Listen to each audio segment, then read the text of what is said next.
All right, been a couple days. So I know I said last time we are gonna do Judas Priest ranking the album. Um, I took a little detour though. Going through more of the T albums in my record collection, and by extension CDs to do this. Um, I'm up to. I went back and I'm doing Thin Lizzy and Tangerine Dream next. I don't have enough Tangerine Dream to properly do that justice, but I have pretty much every Thin Lizzy album except the first one. So most of them are on original vinyl too. Uh, so I'll probably do a Thin Lizzy one coming up as well since I'm just in that mode. But for right now, I'm gonna do a little detour. We're gonna talk about Twisted Sister, and I've been seeing them pop up a bit lately. Contrarians and that best song, worst song, ranking the albums by production, things like that. I could do a best song, worst song video later on, but for right now, I'm gonna rank these albums, and there's not too many of them. Uh, I'm actually gonna be a little different. I'm gonna go ahead and throw the Christmas album in because it's just that damn good. Uh, Sorry for the little mess behind me there with that hat and whatever. Should have got that out of the scenery, but oh well. Whatever. I'm kind of rushing right now to do some other things as I drink my eighth cup of coffee at 3:30 in the afternoon. I'm gonna be up all night. What am I doing? But this is a solid effort. It's one of my all-time favorite Christmas albums, and I said, you know what?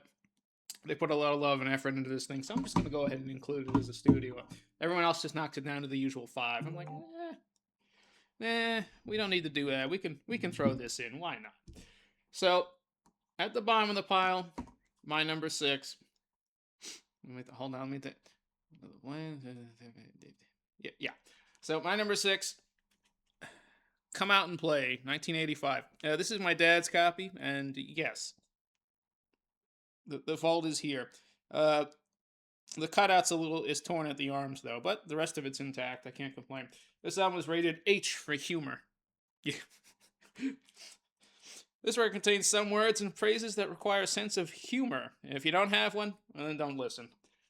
Straight up. Oh, and my dad's original video and tour merchandise order form is here as well. And it's the original laminated heavy cardboard stock sleeve. Can't believe I have this. Dieter Dierks produced that. And Dieter Dierks, of course, best known for the late 70s to the 80s run of the Scorpions albums. He does a fantastic job on the production. It is what it is. The problem I have with this album is it feels it had to follow up the big one, and they went back in. They rushed. They were still in the middle of the Stay Hungry tour pretty much when they had to go in and put this together. Now I will say I like the cover of Leader of the Pack. I do prefer the rougher version from the Rough Cuts EP that was released in the UK on Secret Records, but I don't mind hearing it either way. It's just to have it reappear as track two as the single. Maybe not the best choice. Uh, love the opening title track. Come Out and Play. Killer Be Killed is fantastic. One of the all-time best Twisted Sister songs, if you ask me, is "The Fire Still Burns." If I were to do a top 10 Twisted Sister songs for me, "Fire Still Burns" is going in that list. I gotta tell you. And don't sleep on. There's another really great deep cut on here called "Out in the Streets." "Out on the Streets" is amazing. Again, it's one of those tracks that if you don't know the album or you don't have the album, you're not gonna know it. And as a huge Billy Joel, Alice Cooper fan, I really love "Be Cruel to Your School," but it when you're following "Stay Hungry" and every song's a killer on that album, to have these left turns does throw off the flow a little bit. Now, I will give them credit; they take some ballsy choices on this, and they do on my number five, which I don't have a copy of, but I gotta tell you, I actually enjoyed the hell out of this. "Love Is for Suckers." from '87. This was not a Twisted Sister album. I hadn't heard it in years, and I wish I'd bought the 2011 Armory CD with the 4 bonus tracks. I did just track down the '98 Spitfire expanded version for 17, but I gotta tell you, I gotta listen to these bonus cuts to see if it's worth that or just picking up an old vinyl. If you approach Love Is for Suckers as not a Twisted Sister album, it's actually really good. I Wake Up the Sleeping Giant. Okay, the Hot Love's a little dumb, but it still, the chorus sticks with you. Love Is for Suckers, Tonight, One Bad Habit, You're All That I Need, Yeah, Right. This was a solid album. I know everyone puts this at the bottom because the production, it's too slick and all that. But every it doesn't take the left turns and the styles and everything like they do on Come Out and Play. I think straightforward, Love Is for Suckers is a much straightforward, easy listen. Every song more or less rocks. But again, it's not heavy or as heavy, but there's still some really great tracks. And you don't know because I think I read somewhere years ago that Love Is for Suckers was the first CD to go out of print way back in the day. And that 2011 Armory reissue, they printed way less, and that went out of print real fast. So shame on me for not getting it. But I think I need to get this album real soon just to complete my collection. Granted, I don't have any of the live albums, so or like the Historia, or when it came back at Wacken, or that last one after right before Pero died. So again, it's sorry for rambling, but give that album a shot. Just think of it like Load from Metallica. Load's actually a really good album. Not Reload though. Oof, I could cut half that fucking album out. But Load is actually what 10 or 11 out of the 14 tracks are actually solid. Just pretend it doesn't say Metallica. Pretend Love Is for Suckers doesn't say Twisted Sister. It just says Dee Snider. Twisted Sister just happens to play on every track. I mean, Peter Hamill's solo records, the classic ones from the 70s and the 80s, they're not Vandergraff officially, but the trio of Vandergraff plays on the entire album, like 8 of them in a row. So it is what it is. My number, what is this, number 4? I've ranted so much. I'm going with the Christmas album.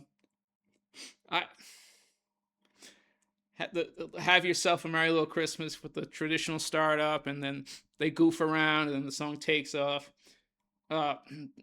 Dee just snarling through the lyrics at the last half of it. It's so much fun. O Come All Ye Faithful, of course, is We're Not Gonna Take It. While I'm sick of hearing We're Not Gonna Take It, to have it as O Come All Ye Faithful is pretty funny. Their version of White Christmas, Lita Ford guesting on I'll Be Home for Christmas is just awesome. I think they did it live too. There's the live from Vegas, the Xmas set. As a matter of fact, there is one, and I've got the insert just to promote that. And I kind of wonder if I need to go back and try to pick that up too. Let It Snow, Let It Snow, Let It Snow. The Christmas song is fun as hell. And then they reworked the 12 Days of Christmas, Heavy Metal Christmas. Two pairs of spandex pants and a tattoo of Ozzy. Yep. Rest in peace, Ozzy. I know that's the Dio thing, but whatever. It's one of those things. It's a lot of fun. You just have to let it go a little bit. My number 3. This was tough. This was really hard. Going with the second album, You Can't Stop Rock and Roll. This should probably be my number 2. I prefer the production on this over what my number 2 album is going to be. We got the heavy classics. The Kids Are Back. I Need This Like a Knife in the Back. You Got to Ride to Live, Live to Ride. I'm Me. The Power and the Glory. We're gonna make it kind of fun. But I feel like I've had enough, and I'll Take You Alive.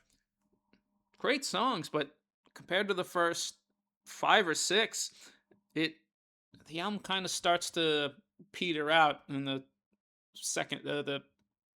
third fourths of it. You're Not Alone, Suzette song, great ballad. Dee can write ballads, yeah. But again, when the first 2/3 of this album is just punishing to get it start to peter out a little bit. It's like, okay. And of course, you know, the massive, the massive title track, and the incredible video where they lucked out because if you watch the video again, the van nearly blows up when the muffler falls off and hits the curb. How they got lucky on that one, who knows? But hey, it's meant to be. Bonus tracks of some B-sides on this edition: The Armory, One Man Woman, Four Barrel, Heart of Love, and Field of Power. Yeah, I could see why they're B-sides. Fun, but not required listenings. And I know they reissued this again in 2018 with the red cover, and they did I think it was Live at the Marquee Club '83. Yeah, kind of wish I'd gotten that one. It might still be available, but I kind of doubt it. This is either going to be a lot of people's number one or number two. It should be my number two. I usually reach for it quite a bit. But again, I get kind of, it gets a little thin in a couple of spots. So that's just the way I look at it. My number two, I got 2 copies of this. I got the 25th Anniversary 2 CD, which I really don't listen to the second CD. Now, I gotta admit, when they did this 25th Anniversary remaster for Stay Hungry, I appreciate they didn't jack up the volume and brick wall it, but it's kind of it's a little annoying. Tom Werman's production, Mr. Cheap Trick, essentially, not the best on this album. And I know they had to re-record it. They re-recorded it in 2005 as Still Hungry. Here's my dad's original. D with the bone trapped in the corner. And on Still Hungry, they redid the back photo and modernized it to make that because this was supposed to be the album cover, I believe. We start getting tensions in the band too, because now D's the face. And JJ talked about it for years. All of a sudden, everything's D. Well, it's my band. What the hell? Why is everything on D? But listen, you've got a charismatic, big ass, tough as nails frontman with a highly intelligent command of the English language. Play up to your strengths. The lead singer always does that. It's the old Burgundy album right there. So, not the best production, but let's be honest. You put this album on, it's sequenced great. Every track flows together. No, this isn't a Pink Floyd prog type of flow, but I mean, much in the way that you had Metallica that year with Ride the Lightning, Rush not being metal per se, but Grace Under Pressure. All these, Iron Maiden, Power Slave, Defenders of the Faith, again, perfectly sequenced, the entire front to back. This is same thing. We got the opening thump and roar of the title track. Of course, we got the song I Don't Need to Hear Again, but we're not going to take it. I love the music videos, though. My probable favorite off this album at this stage is Burn in Hell. Just 5 words to say. Love the Stephen King, which then got turned into Strangeland, Horror Terrier, Captain Howdy, Street Justice. So side 1 is just incredible. You turn it over to side 2 and we start with I Want to Rock. Boom! Right off the bat. Right into The Price. Another great D ballad. D. Snider can write power ballads. He can, and The Price is amazing. I even like the music video where suddenly AJ Perro gets the giant goofy drumsticks and everything like that. Might also had the stage set for this tour with the chain link fences and everything. Just an incredible visual for this band. Sometimes I could do without Don't Let Me Down, but it's still so much fun. And then we close off with absolute heavy hitters, The Beast, that JJ French just bass riff cutting through the entire fog. Oh, so damn good. You can strut around to that thing if you want to. And of course, the anthem for all the fans, one of my dad's absolute favorites, You're an SMF. That was my introduction to this band. I'm like, well, what's that mean? It means you're a sick motherfucking fan of Twisted Sister. Classic. I wish the production was better. Well, what more needs to be said about this album? honestly. Let me put this over here because I can.